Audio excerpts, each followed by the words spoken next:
महाराष्ट्र नवनिर्माण सेनेचा वर्धापन दिन यंदा नाशिकमध्ये पार पडतोय। वर्धापन दिन कसा असणार आहे या सगळ्याबाबत आपल्याबरोबर बोलण्यासाठी मनसेचे नेते संदीप देशपांडे आहेत। देशपांडे सर, तुम्ही सांगाल, आज वर्धापन दिन नाशिकमध्ये पार पडतोय, 18 वर्धापन दिन आहे, कसं नियोजन आहे? राजसाहेब काय बोलणार? नाही, सन्मान्य राजसाहेब निश्चितपणे आम्हाला मार्गदर्शन करतील। यापुढे पक्षाची वाटचाल कशी असली पाहिजे, कुठल्या पद्धतीने मार्गक्रमण केलं पाहिजे, काय मुद्दे घेऊन लोकांपुढे जायला पाहिजे, या संदर्भातलं सगळं मार्गदर्शन सन्मान्य राजसाहेब आज आम्हाला करतील आणि त्याप्रमाणे आम्ही मार्गक्रमण करू। तुम्ही महायुतीमध्ये जाणार आहात का? कारण अशी देखील चर्चा आहे की राजसाहेब महायुतीबरोबर नाही, मला वाटतं ह्याचा निर्णय सन्मान्य राजसाहेब घेतील आणि तो महाराष्ट्राच्या हिताचा असेल, पक्षाच्या हिताचा असेल, जो हिताचा निर्णय असेल तो राजसाहेब घेतील।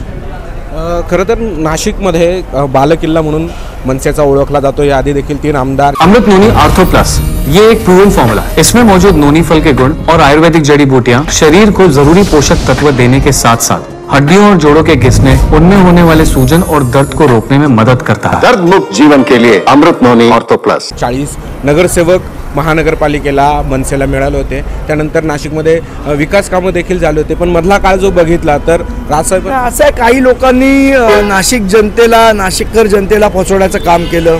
आम्ही नाशिक दत्तक घेऊ म्हणून सांगितलं, पुढे काही नाशिककडे डुंकूनही बघितलं नाही। पण आजही सन्मान्य राजसाहेबांवर नाशिककरांचा प्रेम आहे। गेले 18 वर्ष महाराष्ट्र नवनिर्माण सेनेने अनेक चढ उतार बघितले, जय पराजय बघितले, पण यापुढची आमची निश्चितपणे वाटचाल ही सत्तेच्या दिशेने असेल आणि त्याप्रमाणे सर्व महाराष्ट्र सैनिक आम्ही आज निर्धार करतो की महाराष्ट्र नवनिर्माण सेना हा सत्तेतला पक्ष असेल आणि त्या दृष्टीने काम करण्याचा प्रयत्न आम्ही करण्याचा निर्धार आजपासून करतोय। याआधी देखील सत्तेत आले होते, मात्र अंतर्गत पक्षाची अंतर्गत गटबाजी देखील याला ठीक आहे। पक्षाच्या अंतर्गत थोडेसे मतभेद हे प्रत्येक पक्षात असतात। आता आपण बघतोय काय पद्धतीचे प्रत्येक पक्षात असतात, पण ते काय पक्षाच्या विकासाला अडथळा होऊ शकत नाही। मनसेच्या काही पदाधिकाऱ्यांमध्ये देखील चर्चा आहे की मनसेने स्वयंबळावर लढावं असं।